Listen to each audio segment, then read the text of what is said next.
En esta primera parte vamos a revisar el sistema cardíaco y el intercambio gaseoso. Vemos que en esta imagen ambos sistemas están muy bien conectados. El sistema circulatorio eh, está compuesto principalmente de una bomba o impulsor que tiene diferentes diseños entre los vertebrados y todo lo que es la vasculatura o la macrocirculación, que es tanto el sistema arterial como el venoso, y lo que es la microcirculación o la microvasculatura, que es finalmente la que está en contacto con los tejidos. Y este sistema es un sistema cerrado, en el caso de los vertebrados, en el caso de los invertebrados generalmente es abierto, y está en íntimo contacto con el sistema respiratorio para el intercambio, la captación de oxígenos y la liberación de CO2 que proviene de los tejidos. Entonces, estos son como la configuración básica del sistema cardiorrespiratorio. Algunas de sus objetivos y funciones son como muy simples, muy claros, creo que los conocemos. Es el movimiento de fluidos en el organismo. Tenemos dos formas de mover fluidos y gases. Gases a través del sistema cardiorrespiratorio y fluidos y nutrientes a través del sistema digestivo. Esto permite proveer un transporte rápido de sustancias hacia prácticamente todas las partes de los organismos, ¿no? Todos los tipos celulares. Los componentes básicos de un sistema circulatorio son estos 5 que están aquí. Tenemos primeramente un órgano impulsor, que es el denominado corazón. Hay muchos prototipos diferentes de corazón respecto a los vertebrados. Tenemos sistemas bicamerales, tricamerales, cuatricamerales, etc. Tenemos como otro componente todo lo que es la vasculatura, que se compone del sistema arterial, que permite la distribución de la sangre y que funciona a través de un gradiente de presión. Se considera el sistema arterial como un sistema de alta presión. El venoso, por su parte, es el sistema de retorno de la sangre desoxigenada y además, en general, el que mayor contenido de sangre tiene debido a las características de su vasculatura. Y finalmente, los capilares, considerada como la microcirculación, es donde se da el intercambio de sustancias de oxígeno o el intercambio gaseoso directamente con los tejidos. Y finalmente la sangre, pues sabemos que contiene el plasma, los elementos formes como los eritrocitos, las plaquetas, los glóbulos blancos, etc. Estos son como los componentes a nivel general. Nosotros vamos a revisar los primeros 4. El quinto no he revisado en este curso. Yo espero que lo hayan podido ver en otro curso como en histología. Pues hay un proceso de evolución de los sistemas circulatorios. Se considera que posiblemente hace 600 millones de años evolucionaron los primeros sistemas circulatorios, los más simples dentro de los invertebrados. En los invertebrados más primitivos, como los nidarios, los nemátodos, no hay como tal un sistema circulatorio. Los fluidos, no hay una separación entre fluidos, entre fluidos intersticiales, etc. Básicamente es una cavidad donde recirculan los diferentes nutrientes o sustancias que necesitan las células, a diferencia de los invertebrados, de los artrópodos, en donde hay un avance en el sistema circulatorio con una característica diferente respecto a los vertebrados. Vemos en esta gráfica lo que se denomina un sistema circulatorio abierto respecto a un sistema circulatorio cerrado que encontramos en los vertebrados. En el sistema circulatorio de los artrópodos se le denomina al hemocele, que es toda la circulación, es todo este sistema de cavidades, en donde no hay una conexión entre, digamos, el componente de distribución o arterial con el componente venoso.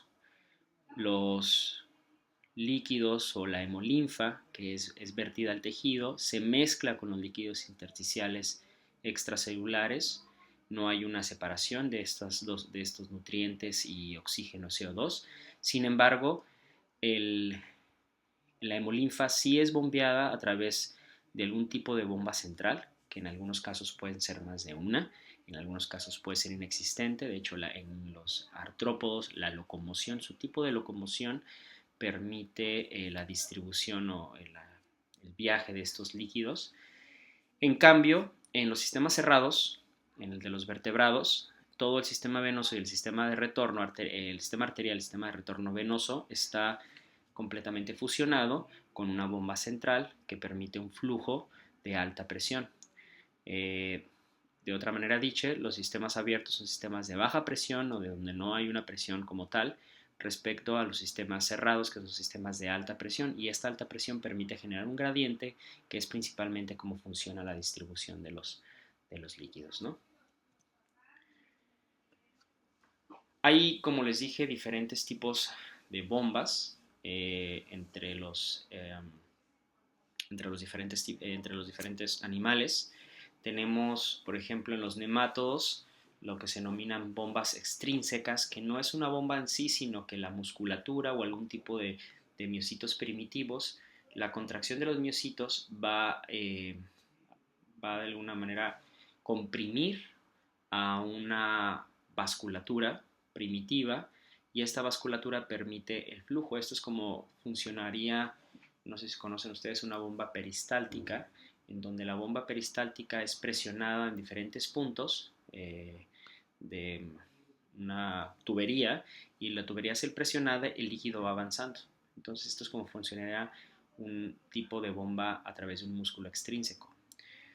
En otro tipo de organismos, por ejemplo en algunos insectos, hay una especie de corazón peristáltico en donde también se genera una constricción de esta vasculatura, de esta endotelio, sistema endotelial, y esta constricción empuja el líquido hacia enfrente. En cambio, ya en los vertebrados y los moluscos tenemos un corazón en forma de cámara que está cerrado, que está centralizado y que está tiene una gran musculatura, y esa musculatura, al generar una presión interna, provoca que el flujo pase vaya en dirección hacia enfrente. Vemos también estas estructuras son las denominadas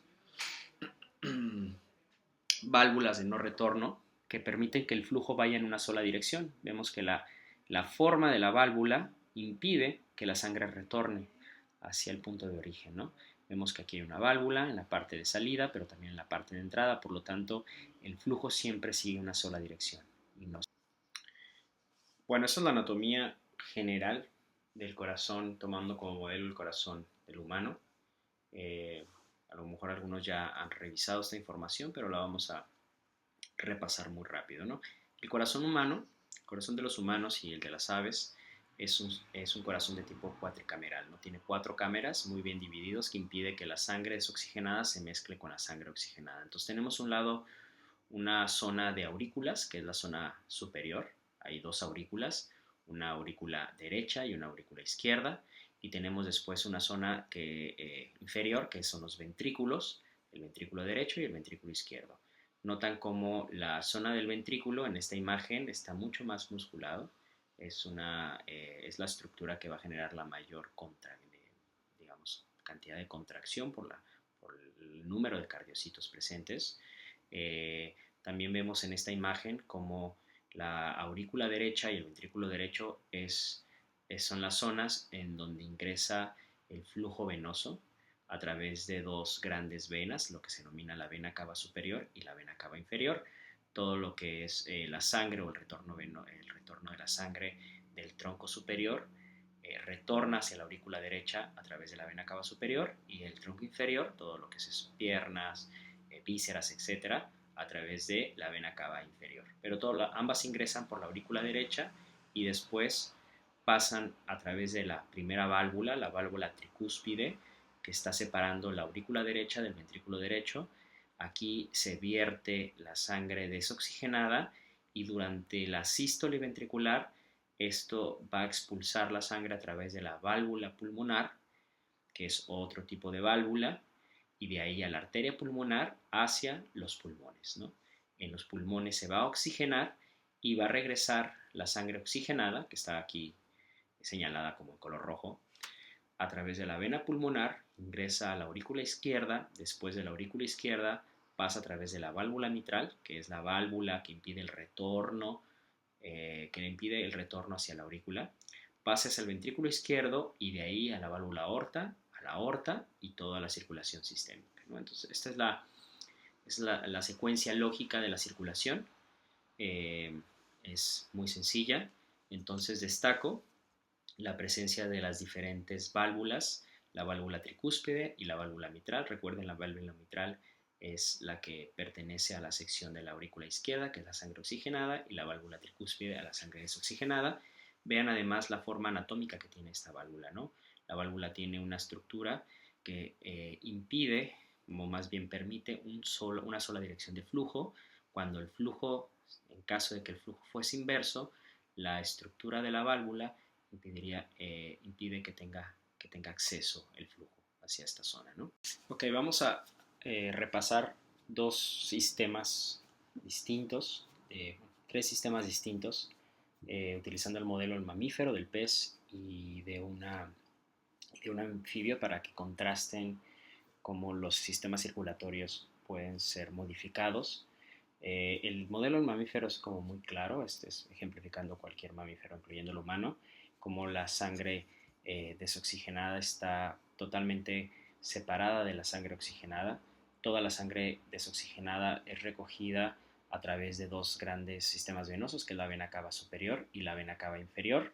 La vena cava inferior recoge la sangre desoxigenada que proviene desde el tronco inferior, incluyendo riñones, genitales, piernas, pero también tiene un componente muy abundante, que es toda la sangre desoxigenada y nutrientes que proviene de la alimentación, del sistema digestivo. Todos estos nutrientes siempre pasan primero a través del hígado, y del hígado a través de la vena porta hepática es recogida por la vena cava inferior para ingresar hacia el ventrículo, hacia la aurícula derecha. En contraste, vemos que la sangre es distribuida, la sangre oxigenada es distribuida a través de la aorta, a la que entra la circulación sistémica hacia la parte superior, brazos y cabeza, y hacia el tronco inferior, a través de la arteria hepática, que irriga tanto hígado como vísceras, estómago, intestino, etc. Y la arteria, eh, otro tipo de arteriolas y arterias, irrigan lo que son riñones, genitales y piernas. Contrastemos esto con el sistema circulatorio en peces y anfibios. En el caso de los peces es un sistema circulatorio mucho más sencillo, el cual la bomba es una bomba bicameral compuesta de un atrio y un ventrículo. No hay una distinción entre la sangre oxigenada y desoxigenada. Vemos que la bomba básicamente recibe solamente sangre desoxigenada. La sangre desoxigenada es bombeada a través del ventrículo hacia las branquias. En las branquias se realiza el intercambio gaseoso, se oxigena la sangre desoxigenada y después es distribuida hacia la cabeza y hacia otros órganos y regresa nuevamente hacia el atrio. Contrasten esto con los anfibios, que tenemos un sistema mucho más intrincado y distribuido. Observen cómo en los anfibios hay dos circulaciones que van a permitir la oxigenación de sangre desoxigenada. Es conocido a los anfibios por tener una oxigenación cutánea. Prácticamente el 18% de la sangre desoxigenada es oxigenada a través del intercambio gaseoso que se hace en la piel. Tenemos primeramente un sistema de bombeo que está parcializado, que está dividido en tres estructuras: un atrio izquierdo, un atrio derecho y un ventrículo. Vean cómo el ventrículo divide o permite distribuir hacia dos flujos distintos. En esta sección se denomina la circulación sistémica. Esta circulación sistémica corresponde al 44% de todo el flujo sanguíneo, y este flujo sanguíneo va hacia la mayor parte de los tejidos. En los tejidos se capta la sangre desoxigenada. La sangre desoxigenada, el 62% de esta sangre desoxigenada penetra a través del atrio izquierdo, y del atrio izquierdo un 56% a través de la circulación pulmocutánea es oxigenada por la piel, y el otro porcentaje a través de los pulmones y de regreso. Entonces, es un poco intrincado, hay que repasar mejor estos porcentajes. Básicamente vemos cómo de la vía de salida tiene un flujo oxigenado y un flujo desoxigenado. El flujo oxigenado nuevamente irriga los tejidos, se desoxigena e ingresa al atrio izquierdo. De la distribución pulmocutánea, que corresponde al 56%, una parte va a ser para oxigenarse a través de la piel y el restante va a ser para oxigenarse a través de la vía pulmonar. De hecho, en algunos anfibios también podremos adherir a este sistema de intercambio gaseoso. El intercambio gaseoso que hacen en la boca, el sistema bucofaringio, también aporta una cantidad importante de oxígeno.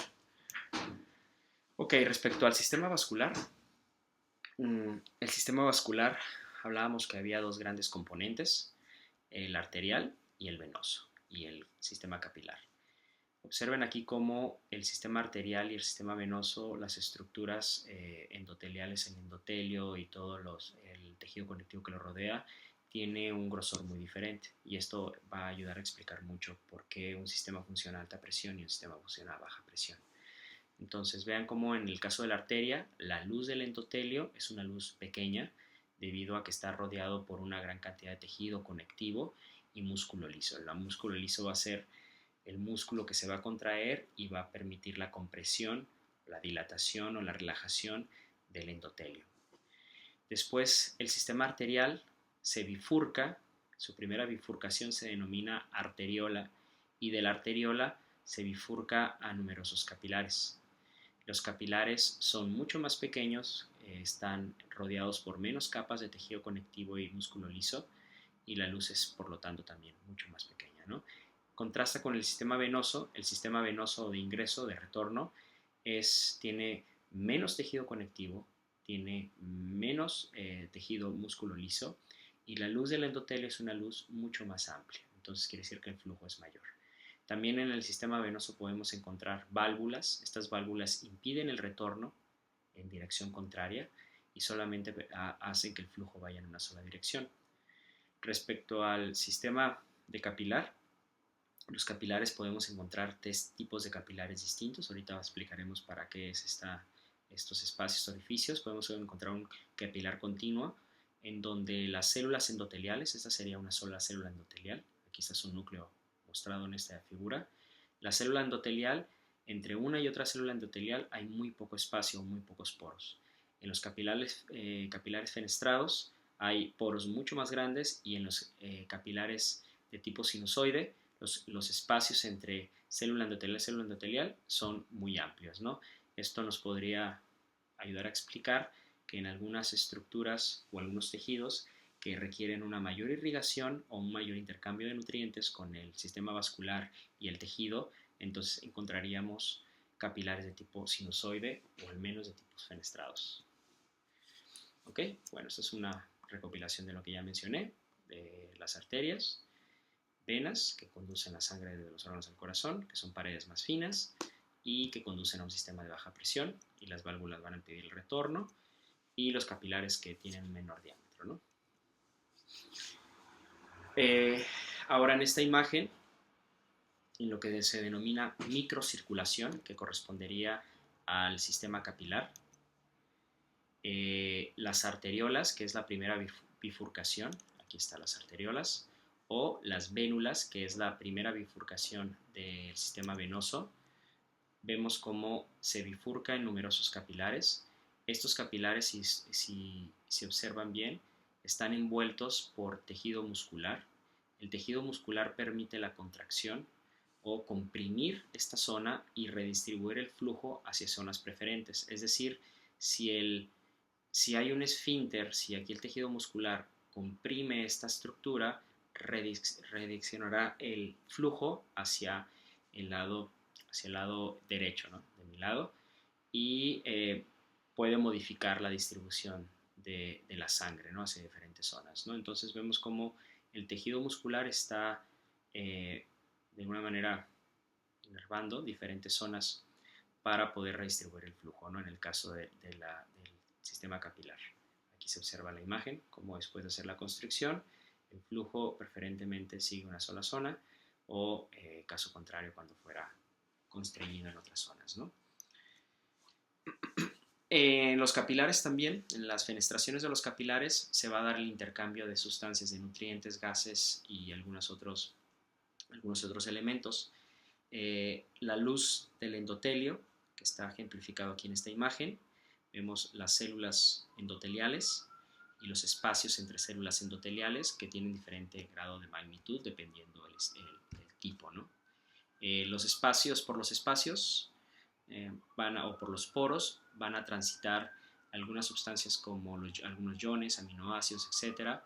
Los gases pueden, al ser inertes, pueden penetrar la membrana celular de las células endoteliales y las proteínas, en su caso, no pueden atravesar la luz del endotelio o a menos que existan algunos transportadores especializados que permitan generar un intercambio desde la luz del endotelio hacia el espacio intersticial o viceversa, desde el espacio intersticial hacia la luz del endotelio, ¿no? Entonces, el sistema capilar intercambia fluidos, nutrientes y gases entre el intersticio y entre el lumen de la luz del endotelio a través de estos diferentes mecanismos. En esta sección revisaremos algunas de las propiedades eléctricas del corazón, que son uno de los aspectos más llamativos que tienen los cardiocitos, particularmente por la diversidad de tipos de potenciales de acción que revisaremos.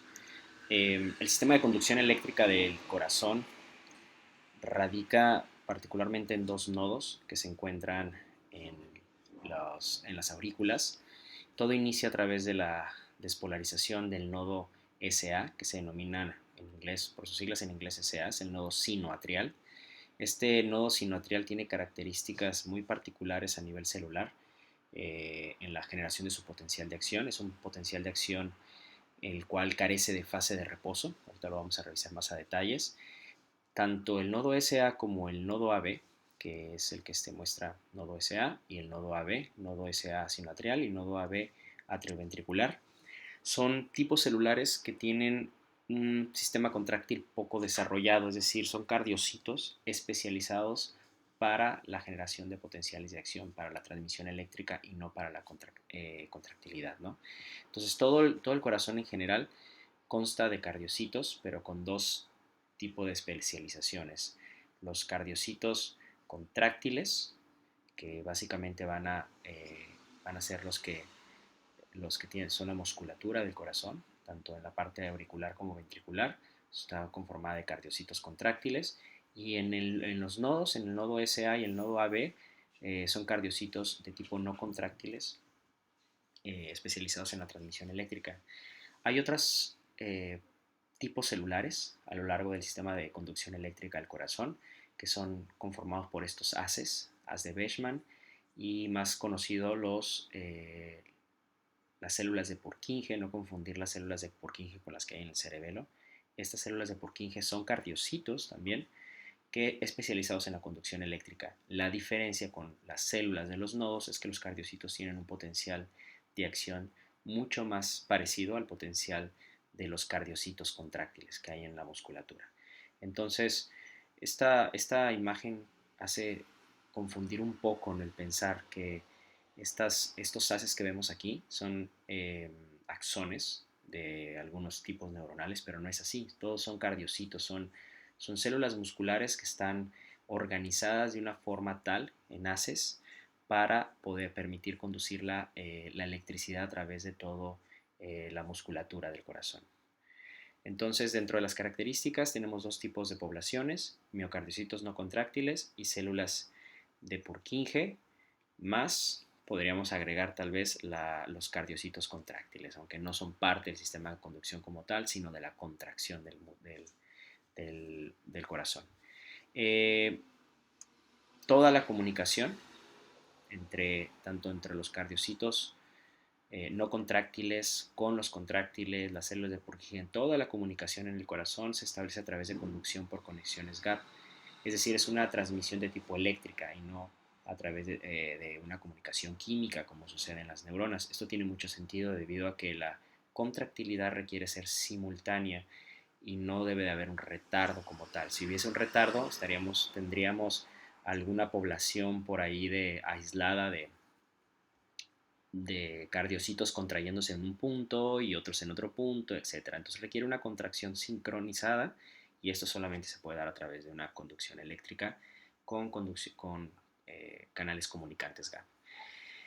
Otra característica de los nodos, del nodo SA, que es el nodo, el marcapasos del corazón, el que inicia la contracción, es que tiene características autonómicas, es decir, son células que no dependen de ninguna señal externa para producir sus propios potenciales de acción. Todo lo que hemos platicado en el curso, siempre hablamos de que las neuronas, etcétera, necesitan una señal atrás de ellas que les induzca potenciales de acción o que las despolarice o las hiperpolarice, las silencie. En el caso de las células del nodo SA no requieren ninguna señal externa, tienen la capacidad de autorregenerativa de sus propios potenciales de acción. Sin embargo, tienen presencia de algunos receptores de noradrenalina o adrenalina, los cuales el sistema nervioso autónomo puede ejercer una influencia sobre las células del nodo SA, aumentando el ritmo cardíaco o disminuyendo el ritmo cardíaco, que lo vemos bajo situaciones de sobrevivencia o de reposo. Bueno, esta imagen solamente mostraba cómo se observa a nivel de corte histológico lo que serían las células de Purkinje, estas ramificaciones de la musculatura de los ventrículos, y aunque no se ve muy claro, en otras imágenes se pueden observar cómo son grupos celulares musculares que están organizados en formas de haces para poder ramificar hacia las diferentes zonas del ventrículo. Bueno, el sistema y proceso de conducción del corazón sigue una organización donde todo nace en el nodo SA, que es el marcapasos del corazón. Después de esto hay una sección internodales entre el nodo SA y el nodo AB. El nodo AB sirve como una especie de retraso para que se le conoce como un retraso para que el ventrículo pueda ser llenado, la zona del ventrículo pueda ser llenado por la sangre, y este retraso permite organizar la expulsión de la sangre a través de la sístole ventricular. Entonces la organización es nodo SA, la conducción es nodo SA, las vías internodales, después se va al nodo AB, después baja esta señal por el nodo, por el haz de His, que es esta estructura del haz de His, y finalmente a las células de Purkinje, y de ahí se bifurca hacia el lado izquierdo y el lado derecho del corazón. Aquí no aparece otro elemento, déjenme regresar, que es el haz de Beckman. El haz de Beckman lo que va es transmitir la conducción, el impulso nervioso hacia el lado izquierdo del corazón, porque igual se necesitan contraer los aurículas de la misma manera que se contrae la aurícula derecha. Entonces, viéndolo paso a paso, el nodo SA inicia la despolarización, es el marcapaso, como lo había mencionado. Este marcapaso comienza a invadir, empieza a transmitir a través de la vía internodal hacia el nodo AB. Al mismo tiempo y de manera simultánea está conduciendo la electricidad hacia la otra aurícula, hacia la aurícula izquierda. Las aurículas izquierdas se encuentran despolarizadas, aquí están marcados en color morado, y comienza a conducirse a través de esta vía del haz de His. El haz de His comienza a despolarizarse después de un pequeño retardo. Como les mencioné, este pequeño retardo permite el llenado ventricular de la sangre en las dos fosas de la sangre. Y finalmente, todo lo que es las fibras de Purkinje permiten la despolarización simultánea de los ventrículos, que es la zona más musculada. Noten la musculatura que hay, aunque es una imagen, pero esta imagen es clara. Noten la musculatura de los ventrículos respecto a de los aurículas respecto a los ventrículos, ¿no? Son zonas mucho más musculadas debido a que la contracción ventricular es más fuerte. Entonces, las células contráctiles, todas ellas están acopladas eléctricamente. No importa si hablamos de los nodos o hablamos de las células contráctiles, todas van a tener una comunicación a través de conexinas, que son estas uniones de comunicantes gap. Quiere decir que la transmisión es de tipo eléctrica, lo cual tiene mucho sentido, y esto permite que los cardiocitos sigan un patrón de contracción rítmica y se contraigan al mismo tiempo de forma unísona. Entonces, la comunicación nace en el nodo SA, repito, y es transmitida a través de estos canales comunicantes hacia los diferentes tipos de miocitos ya contráctiles, ¿no? Entonces, en el corazón hay dos poblaciones de células con diferentes tipos de potenciales de acción. Tenemos los nodos, las células de los nodos, los cuales tienen un tipo de potencial de acción como este, que aparece aquí, el cual vemos una despolarización pausada, que es que poco a poco se va despolarizando hasta después alcanzar una especie de umbral. Hay una despolarización más súbita y una repolarización, y nuevamente comienza una despolarización. Noten que no existe una fase de reposo. En el momento que se repolariza la célula, nuevamente comienza a despolarizarse de manera paulatina. Comparen y contrasten esto con la forma de los potenciales de acción de las células contráctiles, no autorrítmicas.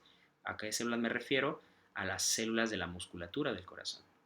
Estas células tienen algunas variaciones en su potencial de acción, pero típicamente presentan fases de despolarización muy súbitas. Déjenme poner esto aquí. Vean la fase de despolarización, es muy súbita la fase de despolarización, inclusive mayor a los tipos neuronales. Entonces, eh, se organizan estas fases que tienen las células, como la fase 0, que sería la fase de despolarización súbita. Después viene la meseta, que es la fase 1. 2, viene una larga repolarización, que ahorita comentaremos cómo se da esta repolarización tan larga. Viene después una fase de reposo. En el caso de las autocontráctiles, carecen de fase de reposo y solamente tienen una fase de despolarización y una repolarización. También noten algo en esta misma imagen, podemos usarla para eso. Noten el punto de inicio de la repolarización de los diferentes tipos celulares, mientras que en las células contráctiles, ventriculares o atriales, la fase de reposo o el inicio de la repolarización es muy cercana al potencial de equilibrio del potasio, menos 90 milivolts. Si recuerdan de la ecuación de Nernst, el estado de equilibrio del potasio era cercano a menos 90 milivolts. Nótenlo respecto a las células autorrítmicas de los nodos, del nodo SA y del nodo AB, las cuales se ubican en un valor mucho más positivo, ¿no? Más cercano a su umbral de disparo. Esta imagen no es muy clara, es un poquito borrosa, pero me gusta porque ejemplifica muy bien los diferentes tipos de potenciales de acción que vemos a lo largo de todo el corazón. Observen el nodo SA, su potencial de acción característico, sin fase de reposo. Observen ahora las células contráctiles atriales con un potencial de acción súbito y una fase de repolarización lenta. Nótenlo con otro tipo de células musculares en el atrio, muy similares. Ahora compárenlo con el tipo de potencial de acción del siguiente nodo, del nodo atrioventricular, muy similar al del nodo SA. Son los dos tipos celulares con esta característica de nodo sin fase de reposo. Y después vean lo diferente que es el potencial de acción de la musculatura ventricular, de los cardiocitos ventriculares respecto a los atriales, en donde vemos una despolarización súbita, ¿no? Básicamente es una subida de 90 grados, ¿no? En ambos casos tienen este tipo de característica. Este tipo de potencial de acción es el mismo potencial de acción que encontramos en las células de Purkinje, en las fibras de Purkinje, ¿no? Las fibras de Purkinje tienen el mismo potencial de acción que los cardiocitos contráctiles. Entonces vemos todas esas variaciones que hay de potenciales de acción. Ok, viendo un poquito más a detalle el potencial de acción, primero platicaremos del potencial de acción de las células autorrítmicas o de los nodos. El potencial de las células autorrítmicas nodos tiene características que no tienen pues, prácticamente ningún tipo de potencial de acción, que es esta constante despolarización suave provocada por un tipo de corriente que se denomina corriente chistosa, y así la llaman, funny current, que es generada por un tipo de canal que se encuentra en estos cardiocitos especializados que se llaman funny channels, canales chistosos. Los canales chistosos que están aquí señalados con la letra F son permeables al sodio. Quiere decir que esta suave despolarización es producto de la permeabilidad del sodio. Cuando alcanza un umbral, vean cómo es muy cercano el umbral respecto al de los contráctiles, que era menos 90, aquí están menos 60. En este umbral comienza una despolarización súbita, el cual ya no depende de las corrientes chistosas, no de los canales chistosas, sino de la permeabilidad del calcio. ¿Por qué destaco el calcio? Porque en todos los potenciales de acción que hemos revisado, el calcio no jugaba un papel importante dentro de la despolarización. En este caso, en este tipo de tipos celulares sí. Es provocado por un tipo de canal especializado, que aquí está marcado como canales eh, que tienen una apertura prolongada. Después, en la fase de meseta, disminuye la permeabilidad del potasio por los cierres de esos canales tipo L y aumenta la permeabilidad de potasio, comienza la repolarización y en la fase al llegar al menos 60, nuevamente se invierten las permeabilidades e inicia nuevamente la corriente chistosa a repolarización, sin fase de reposo. Básicamente no hay ninguna fase plana de repolarización. Entonces es una forma autoinducida de generar potenciales de acción sin necesidad de ningún otro tipo de estímulo. Contrástenlo con el potencial de acción de una célula cardíaca contráctil. Vean cómo las células cardíacas contráctiles, su fase de reposo se ubica en menos 90 milivolts, muy negativo. Su umbral de disparo en menos 70 es más bajo que el de las células no contráctiles. Y estas sí tienen una leve fase de reposo, pero lo más llamativo es esta súbita despolarización, básicamente en 90 grados, la cual es producida por una permeabilidad súbita de sodio, no de calcio, respecto a las otras células. Después disminuye la permeabilidad de sodio, aumenta la permeabilidad de potasio, pero observen esta despolarización muy lenta. Es una meseta, larga meseta, la cual no se observa en ningún otro tipo celular excitable, que puede prolongarse hasta 250 milisegundos de tiempo. Esta meseta larga es producto de la suma entre la permeabilidad del potasio y un repentino aumento en la permeabilidad de calcio. Al el calcio empezar a ingresar dentro de la célula, como es un catión positivo, permite mantener por un tiempo largo un pequeño estadio despolarizado, ¿no? Vemos cómo se mantiene despolarizada la célula por mucho más tiempo por la entrada de este catión positivo hacia el interior de la célula. Después estos canales, que son de tipo P, los tipo L, van a cerrarse y nuevamente va a disminuir, va a repolarizarse la célula hasta llegar a su fase de reposo. Entonces estas son las dos como características más importantes de los dos potenciales de acción que encontramos en los cardiocitos en el corazón.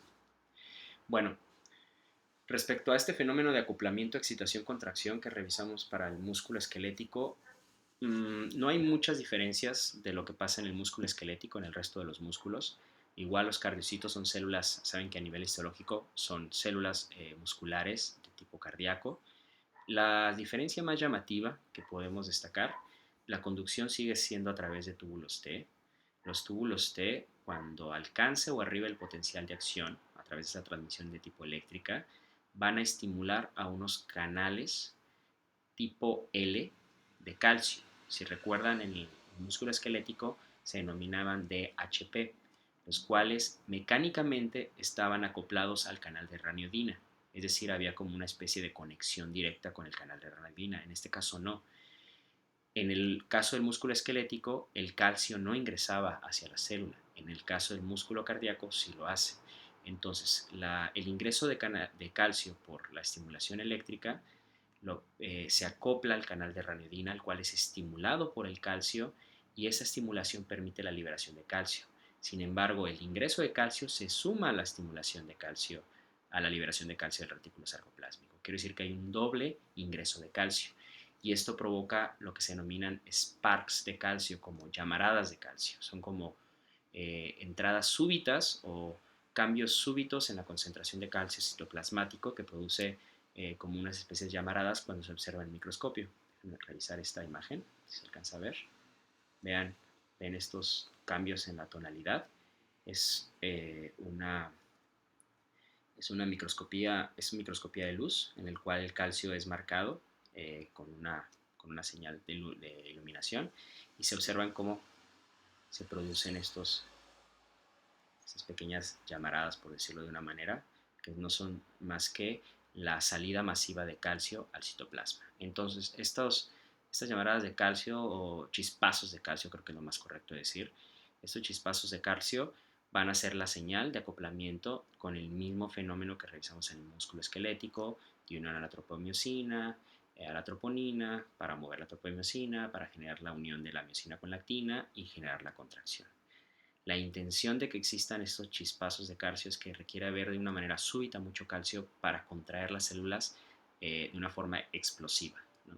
Y no suave como sucede en el músculo esquelético, debido a que la contracción tiene que ser de manera unisona y simultánea en numerosos cardiocitos del corazón. Después el calcio es bombeado a través de una bomba selectiva que utiliza ATP hacia el retículo sarcoplásmico y nuevamente inicia la fase. Ya casi para terminar, observen dentro del potencial de acción entre el músculo cardíaco y el músculo esquelético, vean las diferencias que hay. Los periodos refractarios que se dominaban como estos periodos donde no se puede generar otro potencial de acción, refiriéndonos al periodo refractario absoluto y al relativo. Vemos como en los cardiocitos los periodos refractarios son larguísimos. Compárenlo con una neurona, la cual sus periodos refractarios prácticamente estaban limitados solamente a la fase de despolarización. En el caso de los cardiocitos, sus periodos refractarios son muy largos y solamente tienen una fase donde sí puede generarse otra despolarización, pero es muy breve. Y esto posiblemente se podría explicar a que los cardiocitos tienen que contraerse de forma simultánea y no de forma individual. En el caso, si cardiocitos empezaran a contraer de forma individual por algún tipo de estimulación, a lo mejor esto ocasionaría una desincronización de la actividad cardíaca, que debe ser simultánea y que es la clave, ¿no?, de cómo el corazón logra generar la sístole ventricular. Comparen los periodos refractarios, tanto el absoluto relativo, del músculo esquelético con el músculo cardíaco y vean cómo la naturaleza es completamente distinta. El músculo esquelético tiene periodos refractarios muy pequeños, en donde el absoluto particularmente es muy pequeño y puede rápidamente tener otra estimulación respecto al músculo cardíaco con periodos absolutos refractarios muy largos para evitar una contracción individual de un cardiocito. Entonces, una manera que tienen los médicos, que todos lo conocemos y lo vamos a ver en una práctica, es el electrocardiograma, ¿no? El electrocardiograma básicamente lo que está midiendo es la actividad eléctrica del corazón. Está perfectamente bien descrito cada uno de los elementos del electrocardiograma, lo vamos a revisar nosotros, y en qué punto de la conducción eléctrica del corazón se sitúa el electrocardiograma, ¿no? El electrocardiograma típico que vemos en las películas lo ubicamos de esta manera, ¿no? Nosotros vamos a usar el fisiógrafo para registrar electrocardiogramas y más o menos se van a ver igual, no tan lindos como en este, pero se ven muy parecidos. Pero esa es la característica típica del electrocardiograma para los que no lo conocían. Lo que observamos es dos tipos de despolarizaciones o de dos picos de amplitud. El pico P, así se denomina, el fragmento QRS y el pico o el pico T, ¿no? Cada uno de esos recibe diferentes nombres, aquí se les está llamando como la ola P, el complejo QRS, la ola T. ¿A qué se refieren estos? Claramente la onda P se refiere a la despolarización auricular. Todas las aurículas, aquí está señalado en azul, corresponde esta amplitud, ¿no?, esta elevación en la amplitud. De hecho, prácticamente se puede trazar cada uno de los recorridos de la onda eléctrica a través de la zona atrial. Vemos que primero el nodo sinoatrial se despolariza, sería la primera señal. Luego va recorriéndose, va aumentando en amplitud, que implica el arribo de la onda hacia el nodo AB, hacia el haz de His, que es el lado izquierdo del corazón, y hacia las otras estructuras, ¿no? Y finalmente provoca la contracción a la sístole auricular, que todas las aurículas se contraigan. Después viene una de las ondas o los complejos con mayores amplitud, que es el QRS. El QRS no es nada más que la despolarización de la zona más musculada del corazón, que son los ventrículos. También se puede registrar de manera precisa cuál es la característica de Q o a qué se refiere Q, en qué punto está desarrollándose Q, R o S, no todos los segmentos. Entonces, esto es la despolarización del atrio, de todas las aurículas, de los ventrículos, y finalmente durante la repolarización se produce otra elevación que se denomina la onda T y es la amplitud que vemos al final del electrocardiograma. ¿Okay?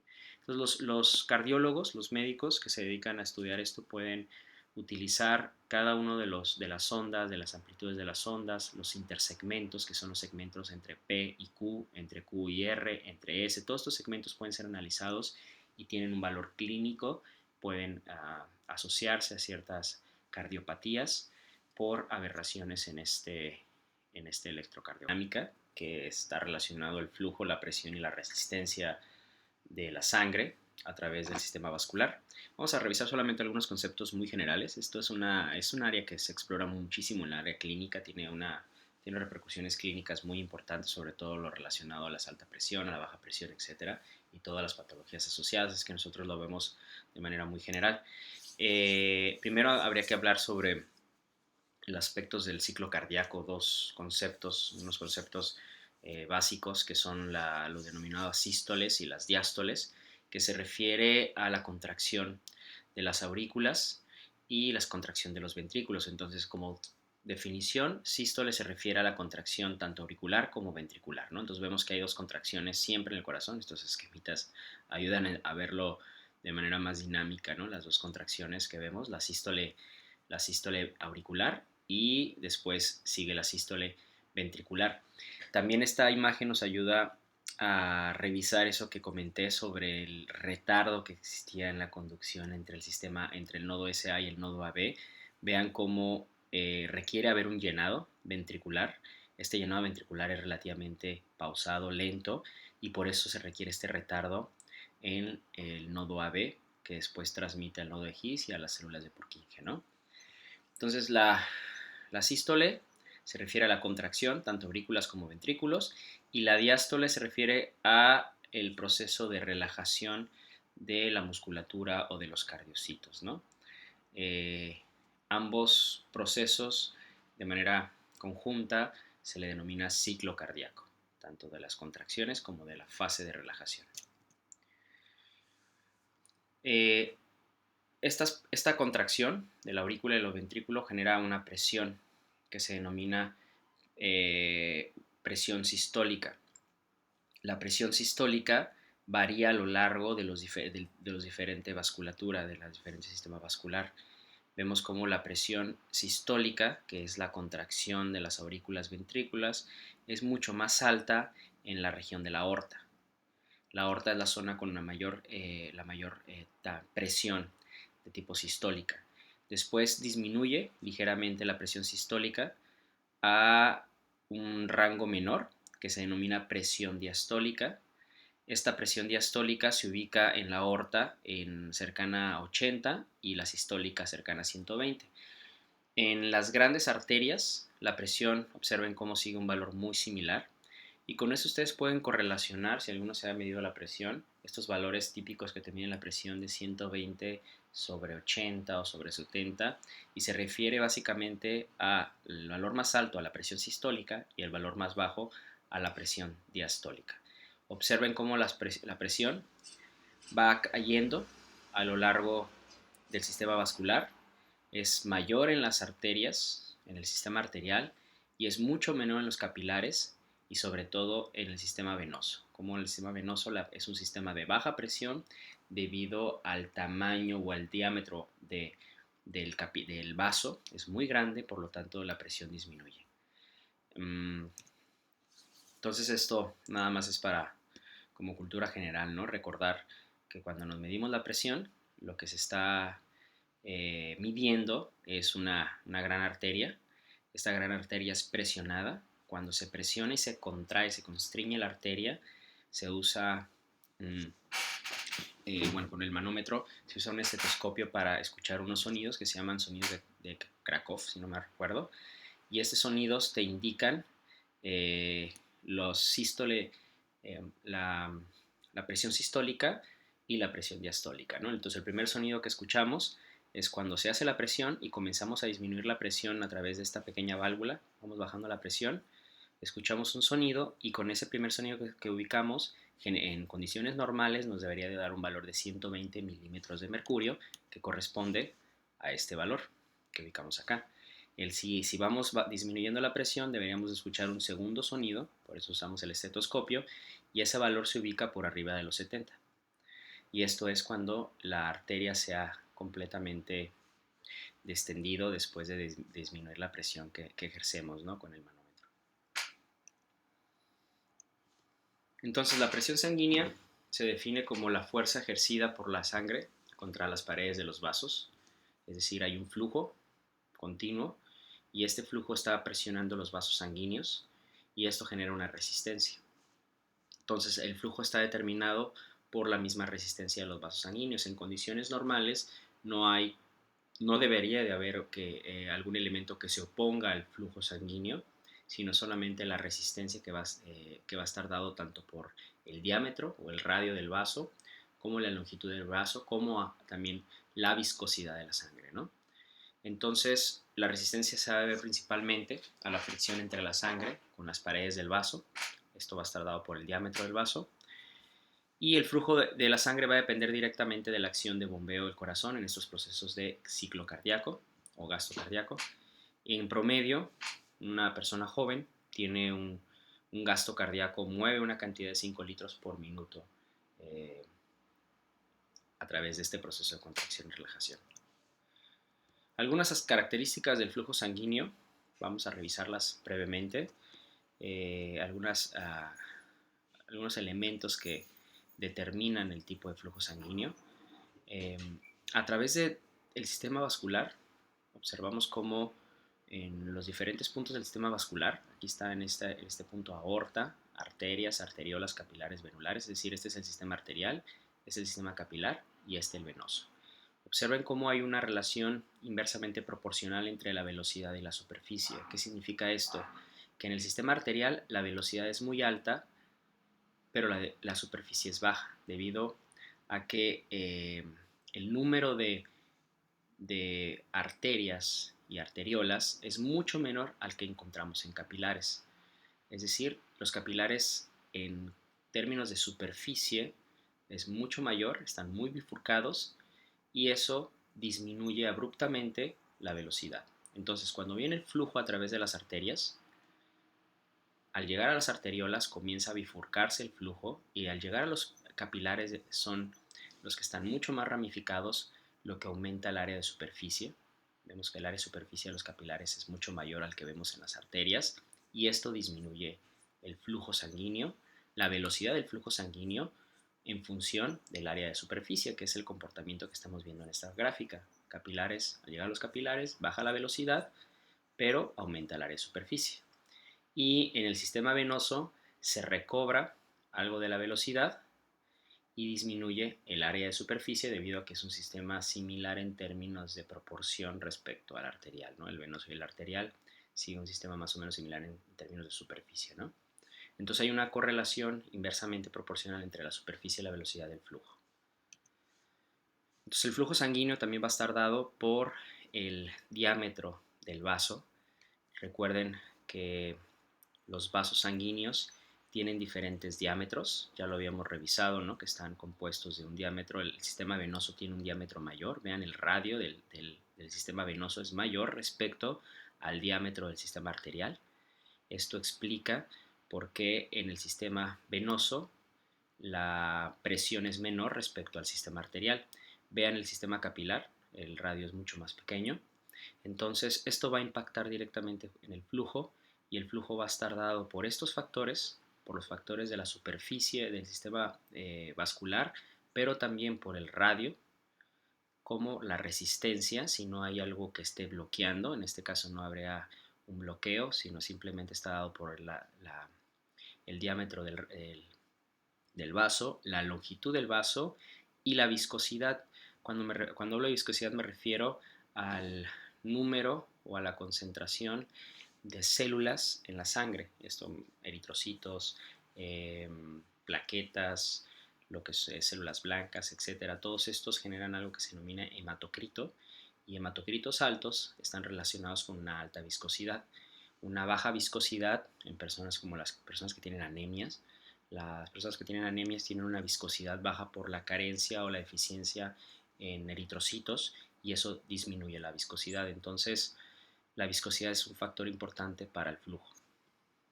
Y no solamente para el flujo, sino la forma en que van a fluir. En condiciones normales, el flujo de la sangre a través de los vasos sanguíneos y de las cámaras se denomina flujo laminar. Teóricamente, cada partícula de sangre o cada tipo celular sigue una trayectoria rectilínea sin chocar con las partículas adyacentes entre unas y otras. Esto es como las condiciones ideales, eh, a menos que encuentre obstáculos a lo largo de su flujo, ¿no? Cuando hay condiciones patológicas. No solamente eso, a veces los vasos sanguíneos generan como cambios en la trayectoria muy abruptos cuando en ciertas zonas o se estrechan. Por ejemplo, aquí vemos que el vaso sigue una trayectoria y después se estrecha en la zona de capilares. En estos puntos de estrechez y además si existen obstáculos por algunos procesos patológicos de aterosclerosis o algunos coágulos, etcétera, cambia la presión, se modifica la presión del flujo y esta modificación del flujo lleva hacia un flujo distinto que se denomina flujo turbulento, en donde la sangre comienza a chocar con las paredes del vaso, a dar la vuelta, a girar, a seguir un orden inverso y estas condiciones son patológicas, no son deseables, no siempre generan un problema porque estos flujos turbulentos son relativamente normales en las personas y a veces son transitorios solamente, pero bajo condiciones de bloqueos del sistema vascular, los flujos turbulentos se pueden volver crónicos y hay algunas patologías, las denominadas los soplos, debido a que son audibles. Se pueden escuchar a través de equipos la presencia de estos flujos turbulentos en diferentes puntos del sistema vascular. Una analogía sencilla para entender esto del flujo laminar es que si ustedes agarran un pequeño tubo y le soplan con mucha fuerza y el tubo tiene un diámetro muy pequeño, van a generar un silbido. Ese sería una especie de flujo turbulento. Pero si el diámetro es muy grande y soplan de manera suave, el flujo del aire a través de esa cavidad va a seguir un flujo continuo y laminar rectilíneo, ¿no? Y no van a escuchar, no tendrían que escuchar ningún sonido. Es como una analogía para explicar esto del flujo laminar. A los médicos les interesa mucho el caracterizar o el estudiar estos fenómenos de cómo se producen los flujos turbulentos en las cavidades, en los conductos, debido a su correlación patológica. Bueno, esto es básicamente lo mismo, nada más para recapitular cómo la variación en la relación con la superficie y la velocidad del flujo. Vemos que hay tres zonas. Esta sería el sistema arterial, el sistema venoso y el sistema capilar. Menor área de superficie, mayor área de superficie. Cómo aumenta el área de superficie en la zona capilar porque es más abundante el sistema capilar, pero esto es inversamente proporcional a la velocidad del flujo.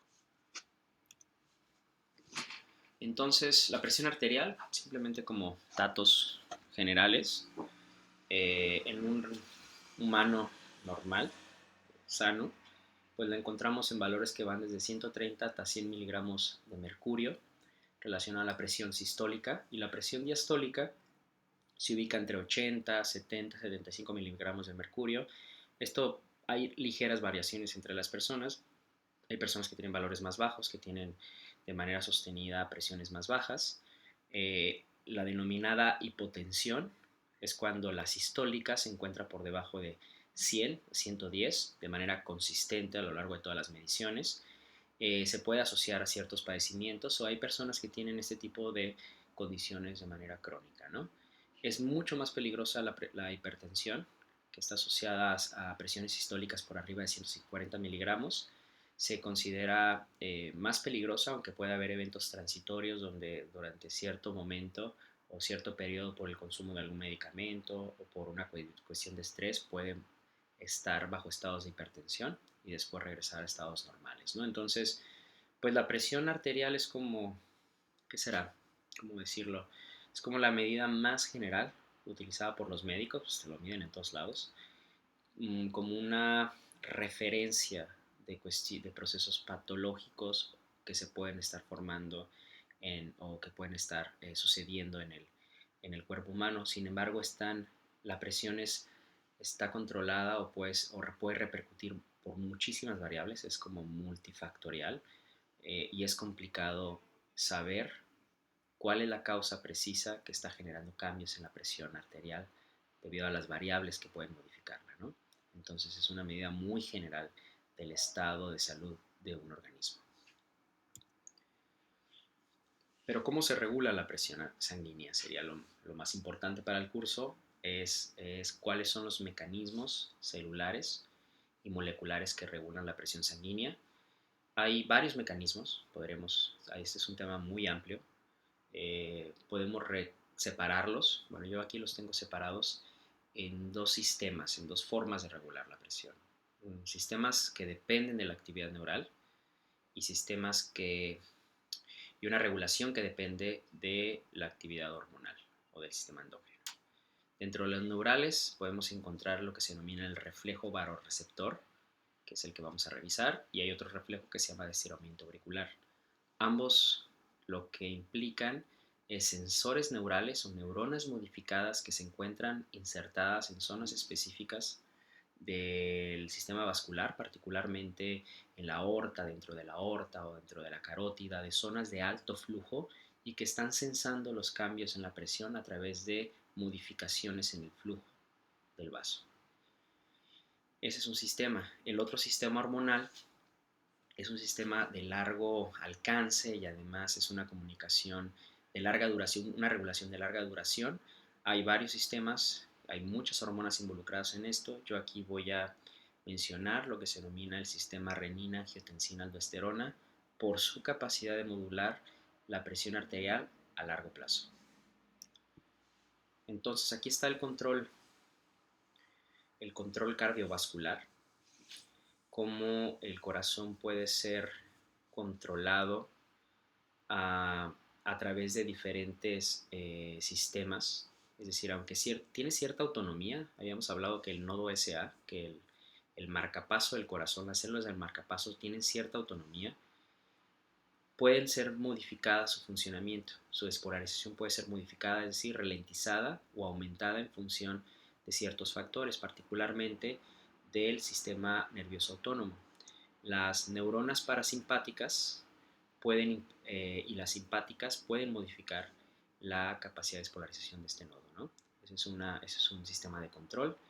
También a nivel de la médula espinal hay ciertos neuronas, hay regiones neuronales que tienen la capacidad de estar sensando cambios en el tono o en la presión vascular, ¿no? Les había mencionado que hay una serie de vasoreceptores en la carótida, aquí está especificado uno, en la carótida o en la aorta. Estos vasoreceptores están insertados dentro del sistema vascular y son células modificadas que están sensando cambios en el diámetro. Es decir, si el diámetro aumenta es porque hay mayor presión, si el diámetro disminuye es porque hay menor presión. Bajo condiciones de una hemorragia, por ejemplo, donde hay una disminución súbita de la presión arterial porque se está desangrando la persona, esto puede ser detectado por los vasoreceptores, enviar una señal al nodo SA para que aumente el gasto cardíaco, para poder compensar esa disminución en la presión arterial. Pero hay diferentes puntos y hay otros sistemas, no solamente los vasoreceptores, sino esos son como los que generan los cambios más rápidos. Ok. Lo que estamos observando es el control del sistema nervioso autónomo sobre el ritmo cardíaco. Estos son diferentes registros, es un esquema de diferentes registros bajo una estimulación parasimpática, una estimulación simpática y en condiciones de reposo.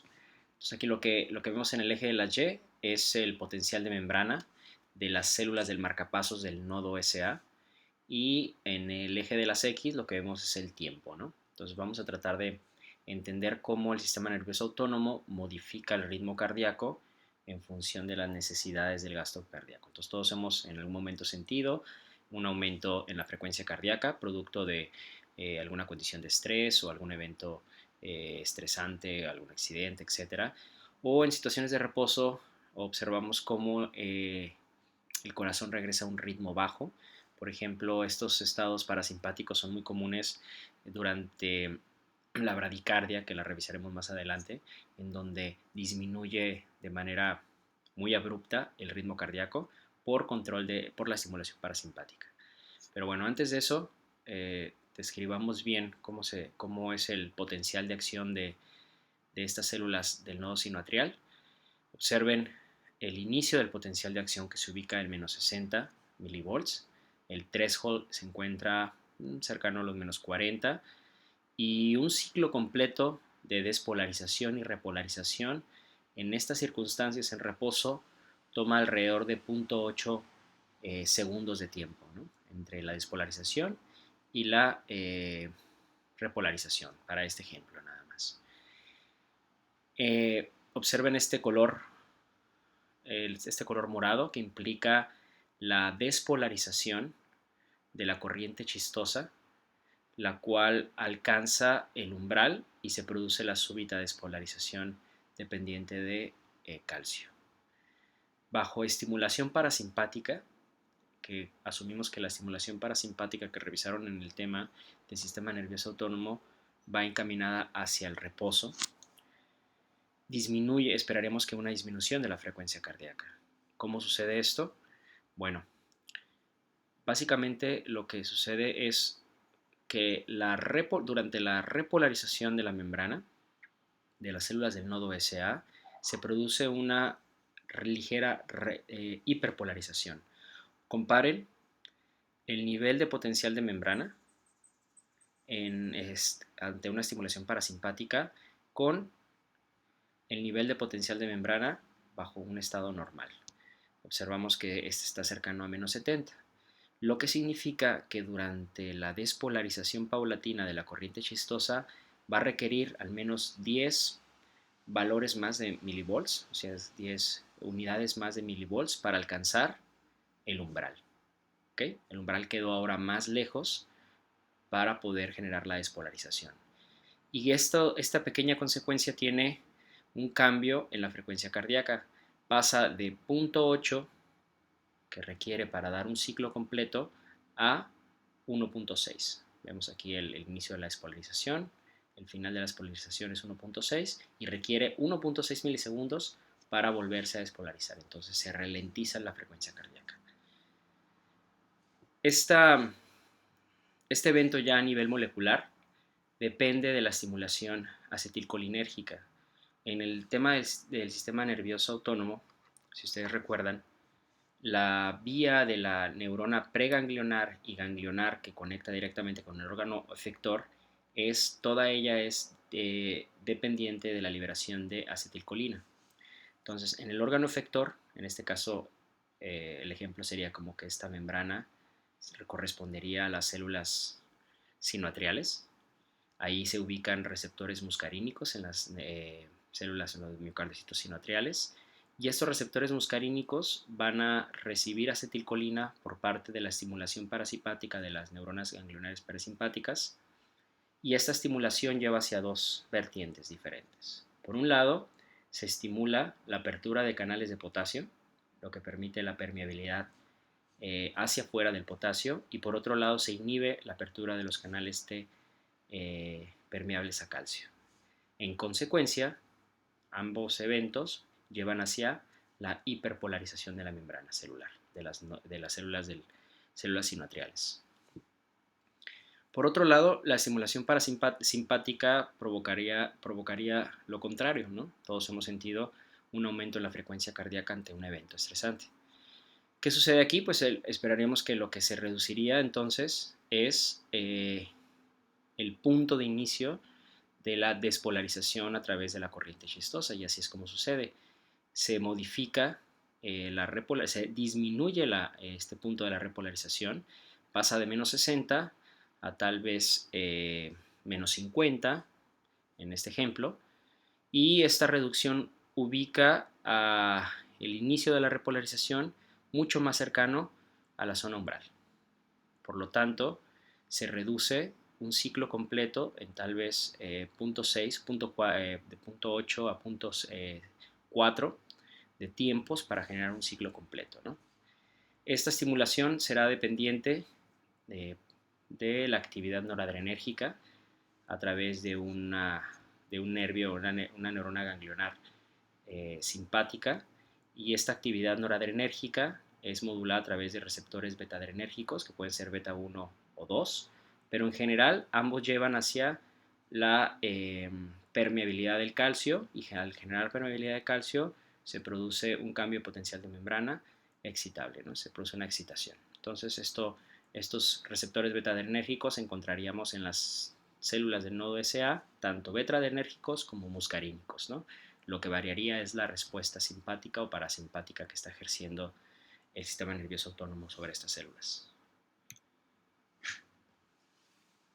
El otro reflejo, o la otra forma de controlar la frecuencia cardíaca o estar registrando los cambios en la frecuencia, más que en la frecuencia cardíaca, en la presión arterial, se da a través de lo denominado reflejo del varorreceptor, de los varorreceptores. Estos varorreceptores son receptores de estiramiento que están en los vasos sanguíneos localizados en zonas específicas.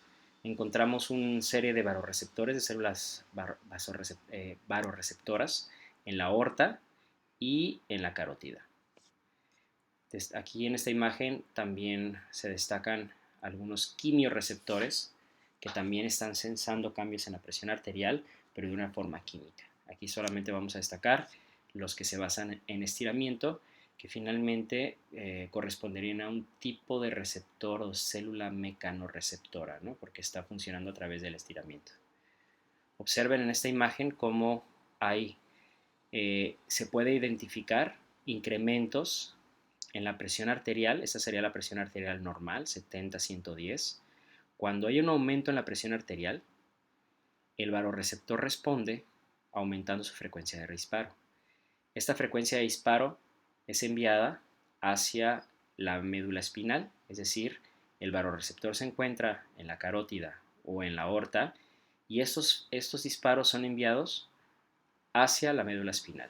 En la médula espinal se encuentran neuronas, los cuales van a bajar la información para modular la frecuencia cardíaca o el tono vascular. Puede hacerlo de dos vías. El gasto cardíaco puede aumentar o disminuir dependiendo cambios en la presión, o puede también cambiar el diámetro de las arterias. O sea, puede haber un cambio en el diámetro de las arterias, lo que puede regular esta presión arterial. Entonces, ante situaciones de disminución en la presión, por ejemplo, durante una hemorragia, lo que hace el varorreceptor es enviar pocas señales, y esta señal para el sistema nervioso implica aumentar la frecuencia cardíaca por una disminución en la presión arterial. Aquí vemos un poquito más disectado esta vía. El varorreceptor es una neurona modificada que libera glutamato sobre estos núcleos. Estos núcleos se encuentran ya en el cerebro.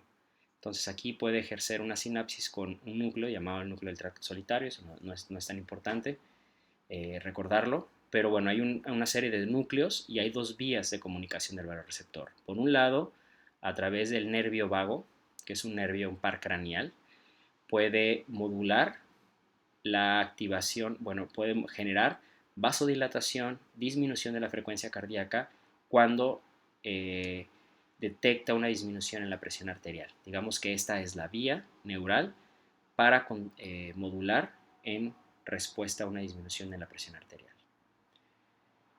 Y bajo respuesta de un aumento en la presión arterial, para aumentar la presión arterial, perdón, aquí estoy diciéndolo al revés, esto es para disminuir la presión arterial y esto es para aumentar la presión arterial.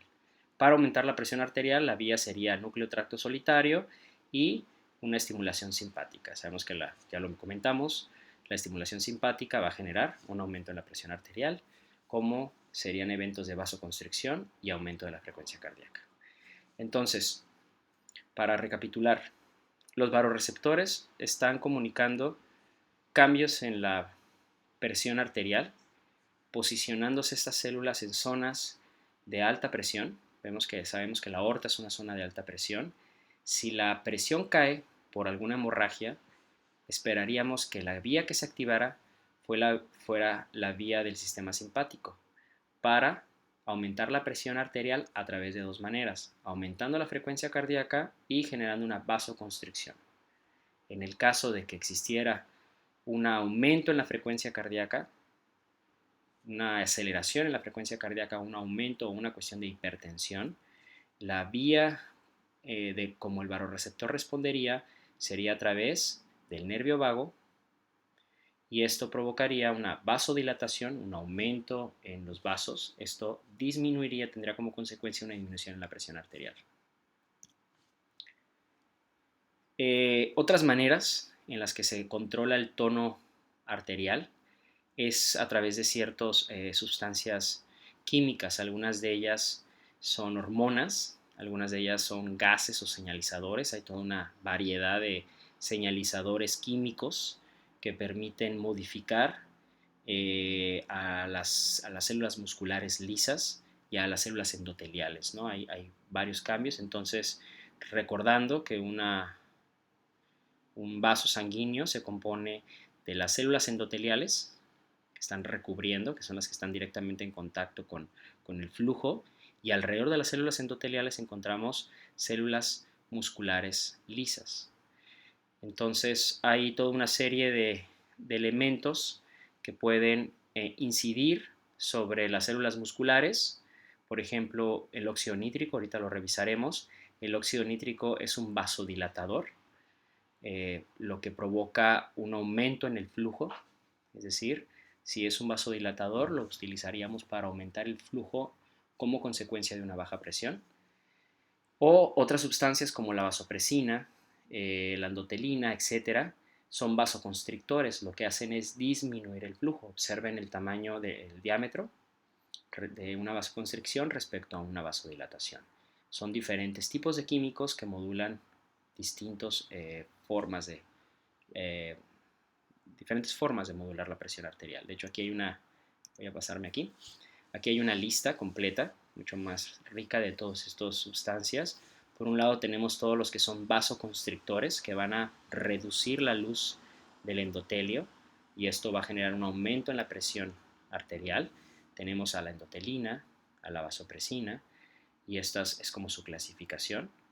¿De dónde vienen? Vienen de las células endoteliales. El caso de la vasopresina es secretada en el núcleo paraventricular.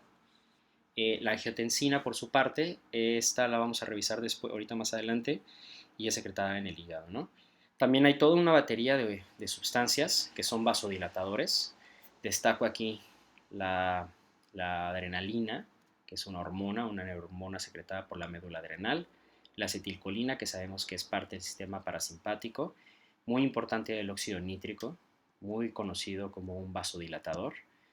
Y así existen otra serie de moléculas, ¿no? De hecho, hablando del óxido nítrico, desde hace ya algunas décadas es reconocido el óxido nítrico como un vasodilatador muy importante.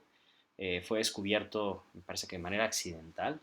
No conozco exactamente la historia del óxido nítrico, pero hace algunas décadas fue reconocido como una de las moléculas más importantes de la década por su papel en la clínica, su importancia en la clínica y como señalizador, ¿no? Entonces, el óxido nítrico se produce a partir de la arginina, de un aminoácido. Hay una enzima que se llama óxido nítrico sintasa. El óxido nítrico sintasa genera una reacción sencilla, la cual modifica a la arginina. Se genera un metabolito secundario que es la citrulina, y de la citrulina se libera un óxido nítrico, ¿no? Este óxido nítrico, a la temperatura que se encuentra el cuerpo humano, es un gas. Por lo tanto, es difundible a través de las membranas. El óxido nítrico no es una molécula soluble, sino un gas. Al difundir sobre las membranas, tiene capacidad de penetrar, en este caso, las células del músculo liso, en donde tiene un receptor. Este receptor ahí se une el óxido nítrico, y provoca una relajación del músculo liso, y la relajación lleva hacia una dilatación, y la dilatación aumenta el flujo. De hecho, uno de los mecanismos de una de las fármacos que más dinero ha generado a Pfizer, que fue un bombazo en cuanto a generación de ingresos, que es la Viagra. Todas estas moléculas que tienen para este efecto, todas funcionan a través de producir una relajación en las células musculares, ¿no? Para aumentar el flujo sanguíneo. Y finalmente, hay un sistema un poquito más elaborado que se llama sistema renina-angiotensina-aldosterona, tiene un nombre así como muy rebuscado. La idea de este sistema es regular la presión arterial a largo plazo. A diferencia de los sistemas que hemos estado platicando, son sistemas para regular la presión de manera aguda, como inmediata o a corto plazo. Pero un sistema que ayuda a regular la presión a largo plazo en condiciones de hipotensión, por ejemplo, una persona que tiene hipotensión bajo un estado particular, tal vez algunos medicamentos generen hipotensión. El sistema renina-angiotensina-aldosterona permite elevar la presión arterial por largos periodos, a largo plazo. Curiosamente, este sistema nace, o su origen es en el riñón. Uno esperaría que algo que modula la presión arterial, el corazón y la actividad cardíaca no lo esperaríamos encontrar en el riñón. Aquí es donde nos damos cuenta que las cosas en fisiología están muy integradas. En el riñón, cerca del glomérulo, en una zona que se llama aparato, una serie de células que se denominan aparato yuxaglomerular del riñón, aquí está el glomérulo, etcétera. Hay una serie de células que se llaman células glandulares. Esas células glandulares, liberan la denominada hormona renina, la liberan al torrente sanguíneo. Entonces, la renina como hormona es reconocida por los hepatocitos en el hígado. La acción de la renina, de la hormona renina en el hígado, es producir una segunda hormona denominada angiotensina 1 y 2. La angiotensina 1 se considera una hormona ya efectora, pero es la angiotensina 2 la que va a ejercer los efectos principales para aumentar la presión arterial. En general, el evento global, así simple, ahorita lo vemos un poquito más a detalle, es producir una vasoconstricción a largo plazo, pero a través de un proceso hormonal. Aquí nos falta entonces qué hace la aldosterona. Entonces, revisamos. Entonces, recapitulando un poco más profundo este tema, el sistema renina-angiotensina-aldosterona inicia a través de la liberación de renina en el aparato yuxaglomerular de células granulares. Esto positivamente va a estimular la liberación de angiotensina, que es una prehormona en el hígado. La angiotensina, a través de un cambio químico producido por una enzima, se vuelve angiotensina 1, y la angiotensina 1 puede modificarse de hecho puede modificarse en los pulmones también para volverse angiotensina 2. Desconozco bien las modificaciones de la angiotensina, cómo cambia su estructura química, habría que revisarlo, se las debo, pero se reconoce la angiotensina 2 como una molécula diferente a la angiotensina 1, y es la angiotensina 2, aunque también lo hace la 1 parcialmente, es la que tiene los efectos finales, y son múltiples los efectos. Promueve la actividad simpática, por un lado, promueve la reabsorción de sales en el riñón, promueve, y aquí aparece la aldosterona, la secreción de aldosterona, que también tiene un efecto positivo en el riñón, modificando la absorción de minerales, y esto tiene un efecto esto lo vamos a ver hasta el final del semestre, como el riñón es un modulador del tono vascular, simplemente reabsorbiendo sales o concentrando sales o diluyendo sales en la sangre. También la angiotensina tiene un efecto arteriolar, vasoconstrictor, y en la glándula pituitaria. Entonces vemos que la angiotensina tiene un efecto múltiple sobre diferentes órganos, estructuras y tipos celulares, que tiene como consecuencia el aumento de la presión arterial. Y bueno, entonces con estos temas hemos concluido lo que es el sistema cardíaco, una revisión muy general al sistema cardíaco. Sé que faltan muchos temas por revisar, es un concepto amplio. Vamos a integrarlo después con la parte de en condiciones de buceo, seguir hablando un poquito más de este sistema, pero entonces ahora tocaría hablar del otro sistema emparentado que es el intercambio gaseoso y el sistema respiratorio para poder integrarlos y verlo al final en la respuesta al buceo.